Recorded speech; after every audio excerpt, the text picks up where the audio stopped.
tentang ISO 31000-2018. Istilah-istilah manajemen risiko ISO 31000-2018 salah satu standar internasional untuk sistem manajemen risiko adalah ISO 31000-2018.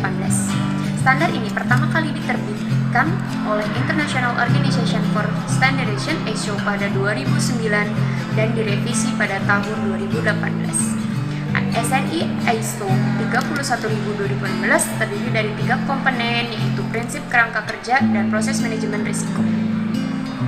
Prinsip manajemen risiko terintegritas, terstruktur, dan konferensif, disesuaikan, inklusif, dinamis, informasi terbaik yang tersedia, faktor budaya dan manusia. Dari 8 prinsip ini menyokong tujuan manajemen risiko, yaitu penciptaan dan pelindungan nilai suatu organisasi dengan meningkatkan kinerja, mendorong inovasi, dan mendukung pencapaian sasaran. Angka manajemen risiko, yaitu kepemimpinan dan komitmen, integrasi, desain, implementasi dan pelaksanaan, evaluasi, dan perbaikan. Ada 6 tahapan. Proses terdiri dari 3 tahapan inti, yaitu penetapan lingkup, konteks, dan kriteria, penilaian risiko, serta perlakuan risiko. Dan 3 tahapan payung, yaitu komunikasi dan konsultasi, penantauan dan tinjauan, serta pencatatan dan pelaporan. Tentang asesmen risiko, risk assessment adalah proses yang mencakup identifikasi risiko, analisis risiko, dan evaluasi risiko. Tentang mitigasi risiko merupakan pengambilan langkah-langkah untuk mengurangi kerugian yang dapat ditimbulkan dari dampak atas risiko.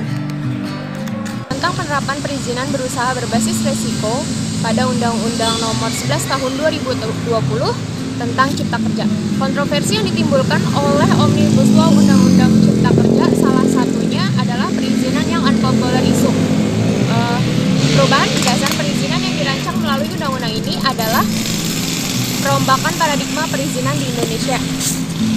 Perizinan berbasis risiko dilakukan berdasarkan penetapan tingkat risiko kegiatan usaha meliputi kegiatan usaha beresiko rendah, menengah, dan tinggi. Kategori rendah hanya memerlukan nomor izin berusaha (NIB) saja sebagai legalitas pelaksanaan izin berusaha.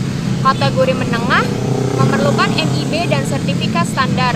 Sedangkan kategori tinggi barulah memerlukan NIB dan izin. Penerapan berbasis risiko di Indonesia berhadapan dengan beberapa isu, yaitu pertama, lemahnya basis data di Indonesia, kedua, minimnya kajian tentang pemetaan risiko maupun implementasi kebijakan, ketiga, isu kelembagaan yang lemah dengan tingkat korupsi yang cukup tinggi, dan yang keempat, kemajemukan kondisi geografis dan lingkungan yang ada di Indonesia. Untuk penjelasannya,